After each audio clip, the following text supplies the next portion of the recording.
Hello, everyone, and welcome. My name is Sandy Adams, and I am so thrilled to be your guest host for this exciting new series, Community Spotlights, produced by the Mckenzian banner. Today's presenting sponsor is Tri-County Publishing, located in McKenzie, Tennessee. Tri-County Publishing is the place to go for your customizable business products, and yes, even those for your personal use. Today's guest, Kirsten Winkler Sass, has deep roots in this community. She was born and raised in McKenzie, and this is where her first interactions with the sport of running began. I'm excited to talk with her about her love of the sport, how this past year has given her a fresh perspective, and her partnership with para-triathlete Amy Dixon and their road to the Tokyo Olympics. So without further ado, please welcome Kirsten Winkler Sass to the show. Hi, everybody. Hi, welcome. Thank you. Okay, so very, very glad for you to be here, and I want to thank you for that.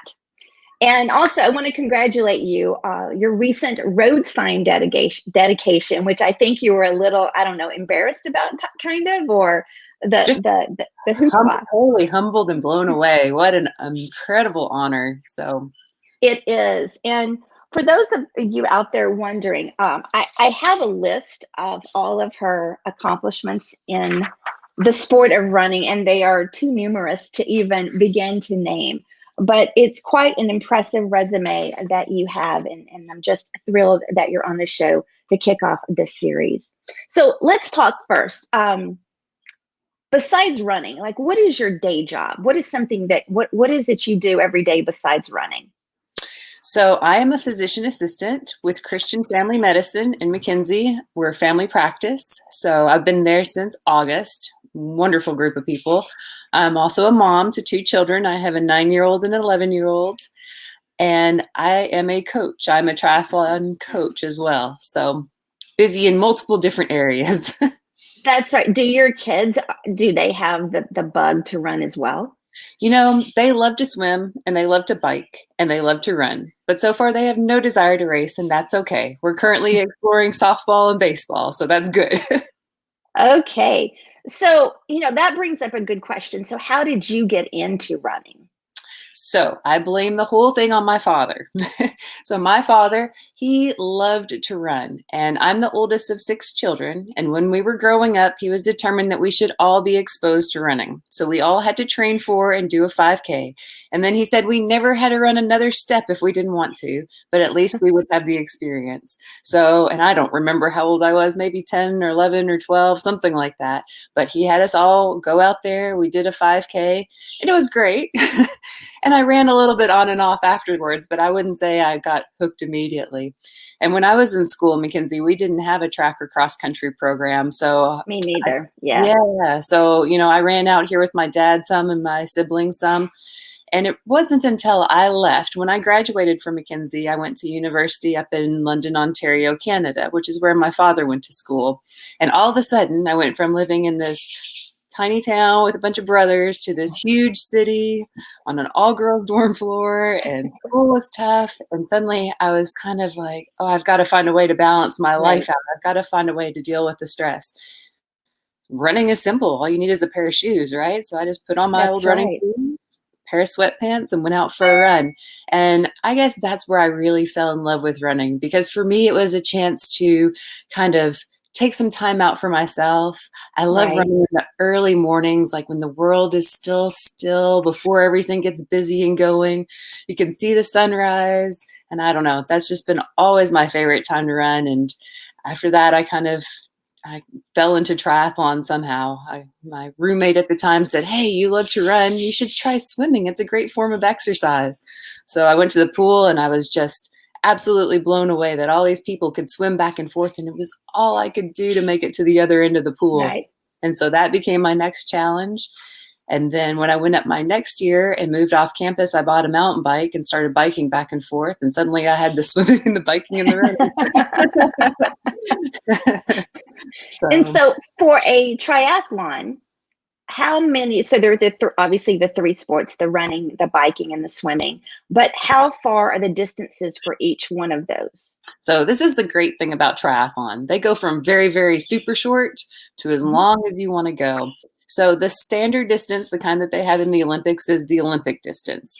So it's a Okay. 1 mile swim, a 25-mile bike, and then a 6 mile run. So, and then everything is kind of goes from there. So you can cut that in half and you get a sprint distance. And a sprint distance can be anywhere from like a quarter of a mile swim or even less. Some of them are only 200 or 300 yards. And the bike ride can be anywhere from 7 miles to 15 miles. And then the run is anywhere from 3 to 5 miles for a sprint. And then the one that you hear about a lot, the Ironman, that's the big one in Hawaii. So that's a 2.4 mile swim, 112 mile bike, and then you run a marathon, 26 miles. And you start at 7 a.m. and you have until midnight to finish. Have you ever done that? I have done several, yes. Really? Like, oh my God, that stresses me out just thinking about it. It's an amazing feeling. My dad always said there's so few things that you sign up for a year in advance, you train for, and that take you a whole day to complete. But crossing that finish line is just one of the most amazing things, to know that you made it through that. I am sure. So now let's talk about what is a para-athlete and how did you decide that you wanted to get into doing that? So a para-athlete, that's the group of athletes that have a physical disability of some sort, either a limb missing, paralyzed, or visually impaired. So one thing that I've always been interested in is to be able to race as a guide for somebody who's visually impaired, meaning that you were with them through the race. But honestly, I didn't know how to get going to do that. I thought that there had to be a certain training program to certify you before you're responsible for this other person. But it turns out that's not the case, that they're always looking for guides. It's very difficult for them to find somebody who's willing to race with them. So I call it was a triathlon grapevine. It was a friend of a friend of a friend who contacted me and said, hey, I've got this girl. She really needs a guide. Would you be willing to come and race with her? And I was like, sure, I would love to. I have no idea what I'm doing though. And they said, oh, that's fine. So this girl, her name was Yvonne Schmidt. She'd done triathlons before. She basically called and gave me a phone interview. How fast can you swim? What's your experience? Can you handle a bike? That sort of thing. And then she said, okay, perfect. You'll do. I'll meet you in Florida. And I was like, wait. I don't know what I'm doing. She said, that's okay. We work with first-time guides all the time. So I flew down to Florida. I met her and her husband. Now, before that, I was a little concerned because for a visually impaired athlete, you have to ride on a tandem bike. So that's a 2-person bike. And I had never ridden on one before, ever. And I thought, well, the first time I ride on that bike, I don't want it to be with somebody who I'm responsible for who can't see. Sure. So I found somebody who had a tandem and I borrowed it. And my amazing, incredible sister was willing to get on the back of that bike with me. And we rode around. So I got to practice a little bit before I went to Florida. And she did just fine. But when we got to Florida, Yvonne's husband did get on the bike with me first to make sure I could handle it before I rode with her. So, and then she walked me through the entire race. So basically, when you are guiding for somebody, you have to stay with them at all times. So for the swim, how that's done is basically a bungee cord. Okay. And they have very specific guidelines for what this bungee cord looks like and how far it stretches. So you're never allowed to be more than a meter apart. It can't be more than a meter long. And I can never be more than a certain distance from her, in front of her or behind her, because I sure don't want to be like in front of her pulling her through the water. Right. So I always have to be kind of right beside her. So we had a bungee cord that went around our calves. And I basically swim most of the swim with my head up so I can look to see where the course is, where the other people are. So I can call her commands when she turns her head to breathe. I can say, turn left or, keep going or something like that. So, and it was really good. We got to practice the day before the race because the first time we swam together, when I went right, it pulled her left. So all of a sudden we were going in different directions. Right. So it's a little bit of working with the athlete and figuring out what works for them. So then you bike together on the tandem and then you run also with a bungee cord basically. And again, specific guidelines for how far apart you can go. And I can never be in front of her shoulder. So I always have to be about half a step behind her, even in the run. And so The most interesting thing is all those little things that you take for granted, like a little lip in the pavement or a cup on the ground, you have to be sure you call all that out so that's this steadily talking and communicating. Do you find, to me, I would think that would be harder for you than just doing it by yourself, because there's all this stress that you're responsible for, and then you're having to notice all these other things that are going on. Oh, yes. I always say it's one of the most challenging and sometimes a little terrifying things that I do, but it's also one of the most rewarding to be with these people that, have so many challenges. And a lot of us, if we go out to do a swim, we get intimidated by the swim. Well, can you imagine going to a swim and not even being able to see it? So, and when you make it to that finish line, it's just incredible. The amount of work that they put into that, and the dedication, and the pure grit that goes into it. It's just amazing. And it's so inspiring, all those athletes. So let's tell me a little bit about Amy's story and how she became blind and how she got into running or into triathletes. So Amy, actually, her background was as a swimmer. And when she was, and I might have some of these details wrong, but when she was, I think, in her mid-20s to late 20s, she had a rare autoimmune disease that started taking her vision. So for her, it's been very challenging. Because if you can imagine being blind from birth or when from you're very little versus when you're used to being able to see and then gradually lose your vision. And her autoimmune disease was such that whenever she got sick, or if she got a case of bronchitis, it would attack her vision. So her vision would get less every time she got sick. Right.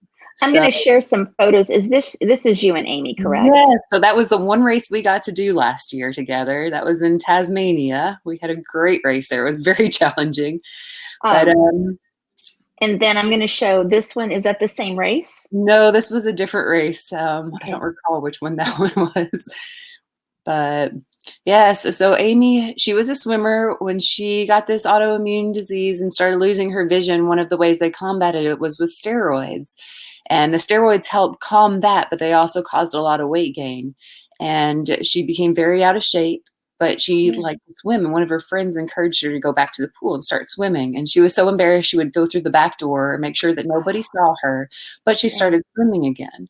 And then gradually through that community, she found people that were triathletes and really encouraged her to get out and do that. And so she started doing triathlons, and she became so impassioned with it that she moved from Connecticut, which is where she lived, out to San Diego, which is kind of the triathlon mecca of the United States, got people to train with and to be able to pursue this.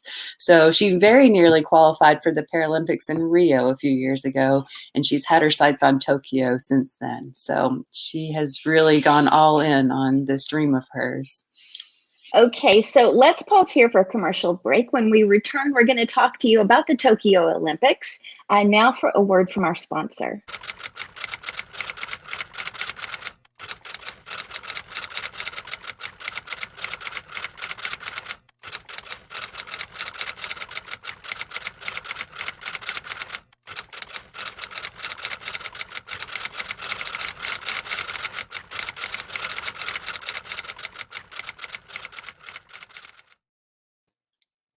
Okay, thank you, and we're welcome back. So now let's get into the Tokyo Olympics, because there's not a sure thing going on. Like, you're not guaranteed to get in there. But let's talk about first, like, how did that desire, was it Amy's desire to go to the Olympics that really propelled you into it? Oh, absolutely. So Amy was not the first girl that I guided for.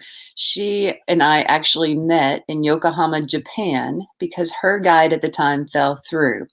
So when I guided for her, we just hit it off. We're very similar. We both love to bike, and we're very even in our sizes, which is important when you're guiding for somebody. So I told her, as long as you want me, I'm yours. I'll be happy to guide for you. If you can find a better guide that's stronger and better suited to get you to your goal, I'm all for that, whatever is best for you. But we've been racing together for about 3 years, and that has been our goal. So I'm very honored that she is willing to have me to join her in that. So, we talked in our pre-interview about it's not guaranteed, and I just talked about that briefly. So let's talk about, currently you guys are ranked what number in the world? 6. That's pretty, that's pretty impressive, if I do say so myself. But there's no guarantee. So what is the process between now and when the Olympics starts? So a lot of this they are still figuring out. As of right now, it looks like the racing qualification period will start again the 1st of May and run through the end of June. So what will happen is there will be a series of races all over the world between that time, and it's a point series. So when you go and do a race, depending on where you finish, you get a certain number of points, and that counts towards your rankings. So at the end of that qualification period, you have to be ranked within the top 9 of the visually, for us, it's the top 9 visually impaired females in the world to get a slot. Now, a lot of times what will happen is the different countries will have their own qualification race for their athletes as well. So the United States is currently trying to get one of those races in Florida. And if that's the case, whichever US athlete, if they win that race, they get an automatic slot, is how it's worked in the past. Okay, and now, so let's talk about the Olympic. So when you get there, how is that going to work? Have you already prepared for that? Because I believe there are no spectators allowed, from what I understand. That is the last we've heard. Now, just to kind of clarify, they will have the Olympics towards the end of July, first part of August, and we will be the Paralympics will be the end of August. Okay. So we will be spaced out, and I'm sure it'll involve some type of a quarantine period still, where we go a certain amount of time beforehand and make sure everything is good. Now, Right. I've seen a couple of the races that they are tentatively scheduling are no contact races. That means that they will pick us up from the airport in a special shuttle. We will go to the hotel. Basically, we are allowed in the hotel room in only certain places, and then Right. to race and then straight back. So no like outside contact, or very minimal outside contact. So I presume it'll be something similar. So will we be able to watch the Paralympics Absolutely. on television? I sure hope so. Yes. I imagine it will be televised still, yes. And most of these races are televised as well. Okay, we just have to know when to watch them. We just have to, but we will make sure that we communicate that with everybody in town. Do not worry about that at all. So let's, when we did our pre-interview the other day, because we've never met, strangely enough, we've never met. Your dad and my mom worked together at the hospital. So I asked you, how has this last year been for you? And you had an interesting answer to that. But let's kind of talk about that. When COVID hit and the pandemic set in and everybody had to, quarantine at home, what happened to you, and like how did you take advantage of this past year? Yeah, so it was certainly a big change for me too. I had a change in employment. Suddenly had no races. My training came to a standstill. I was home with my kids, and I found it just an interesting time to kind of stop, to take a step back, and to kind of reassess, to look around, to say, okay, what is my driving thing? What makes me happy to get out of bed in the morning? Where do I want to go from here? Suddenly you have all these choices that you might never have had before. So for me, it was a great time to spend time with my kids, to do some projects around the house, to pursue my coaching certification, which is something, again, I've always wanted to do, but never really taken the time to do. A long time dream of my father's and I was to turn our house and our home into a bed and breakfast / training camp facility for triathletes. So we did a lot of things to kind of get that up to par where we wanted to be. And we've been hosting a couple of triathlon camps. We just had a great one last weekend with the Fold out of Nashville. And that's like a dream come true for me. So it was a great chance to just kind of stop and step back and move forward in a different direction, maybe. And we had talked about, I'd been living in Houston for 16 years. And last September, I moved back to Tennessee. And so, I took that opportunity as well. So I'm very, very, I always try to look for the silver linings and things. And, it's not so bad sometimes for everybody just to kind of think back to what they want to do. And because who we are now is not who we were when we were 18, 19, 20 years old. And we change as people. What does the future look like for you after Tokyo? Regardless of whether or not you go, what does the future look like for you after Tokyo? That's a fantastic question. So I really enjoy working as a physician assistant. I've got a lot of patients I've been seeing for over 15 years. So I do want to continue doing that. I also really love doing this triathlon coaching and camp thing. And one of the things I really want to do is find a way to get our kids involved, because triathlon is an interesting sport because it is something you can carry with you your entire life. You can always go for a run. You can always go for a bike ride. It's great to know how to swim, especially in any condition. And the way the races are structured, they recognize each age group. And the community is just amazing. When I did my first race, I finished dead last. I was last in my division. I was probably passed by almost 1,500 people, but they all cheered me on, and they were so encouraging and so motivating and inspiring. And that's the triathlon community. In some ways, it's a very personal thing, but in some ways, it's such a community thing. So I just think it's amazing, and I would love to share that, especially with our younger generations. You know, I'm sure that school system would love to have a running program instituted. So I think they do have cross country now. So I'm still working. They do. For kids. I'm just putting it out there for the whole community to hear and kind of support you. So, I just want to tell you, thank you so much for joining me today. I really, really appreciate that. And we'll definitely be cheering you all the way, no matter what happens this summer. Do you have any last thoughts or comments or anything for people out there about running, triathlons, or Paralympics? Well, I will say that the community support is huge for us, especially in something like the Paralympics. It's a big step out of my comfort zone, so I really, really appreciate the community support. The other thing is, when COVID hit last year, we had a number of people in the community suddenly become more active. We've got a huge cycling group that has been riding, and we're looking to getting more kids on bikes as well. So we're hoping to host some skills clinics this summer to shut down some of the roads maybe and get some kids out. So please, if you have kids that want to be involved, hit me up, because I am all about that. Would love to have them out there. I'd love to see a Mckenzian biking club going on out there. I think that's awesome. Yeah. Especially if parents and kids got together and they got to exercise and spend time together and just get outside. I think that would be an awesome thing. Okay, yeah. Amy, thank you so much for joining us. We're going to say a goodbye to you right now. Thank you. Thanks, guys. Okay, everyone, thank you so much for joining me today. My name is Sandy Adams, as I told you at the beginning, and I'll be guest hosting for this month of April. We have some exciting interviews coming up in all different facets of the community, not just individuals, but some exciting ones coming up and some interesting stories to share and some interesting topics to share. I was born and raised in Mckenzian, and I graduated, I hate to say it, 1986. And I'm thrilled to be doing this. I want to thank Joel Washburn and the Mckenzie Banner for asking me to do this. And if you want to be a sponsor for any of our upcoming episodes, we would love to have you. You can contact Joel at the Mckenzie Banner, and he will get you all set up. So remember, join me again next Thursday for another episode, and you can find out more details as they become available, and they'll be posted on our Facebook page. So for all of us at the Mckenzie Banner, I want to say thank you and have a great rest of the week.